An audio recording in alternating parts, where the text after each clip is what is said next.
Hello everyone, welcome back to Shamima's kitchen. আজকের recipe হচ্ছে হাতে মাখা আলু দিয়ে গরুর মাংস। প্রথমে আমি যে পাত্রে রান্না করব ওই পাত্রে মাংসগুলো দিয়ে নিচ্ছি। এখানে আমি 1 কেজির মতো মাংস নিয়েছি। দিয়ে দিচ্ছি স্বাদ মতো লবণ এবং আরও দিয়ে দিচ্ছি 1 চামচ করে হলুদের গুঁড়া, মরিচের গুঁড়া, ধনিয়ার গুঁড়া এবং জিরা গুঁড়া। দিয়ে দিচ্ছি 2 চা চামচ আদা রসুন বাটা। দিয়ে দিচ্ছি শুকনা মশলা, এলাচ, দারচিনি, লবঙ্গ, তেজপাতা।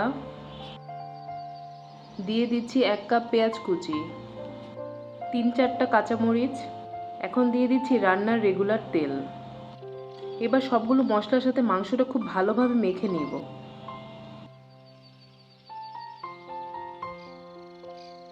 এবার দিয়ে দিচ্ছি একটি টমেটো ছোট করে কাটা। চেষ্টা করবেন অবশ্যই টমেটোটা দেওয়ার জন্য, এতে মাংসের টেস্ট বহুগুণে ভালো আসে। এবার চুলায় বসিয়ে দিব এবং রান্না করব খুব অল্প আছে। আজকের রান্নাটা দেখলে বুঝবেন রান্না কতটা সহজ। আমার মাংসটা ভালোভাবে কষানো হয়ে গেছে। এবার আমি আগে থেকে কেটে রাখা আলুগুলো দিয়ে আরও কিছুক্ষণ কষিয়ে নিব। আলুগুলো আমি একটু বড় বড় করে কেটে দিয়েছি।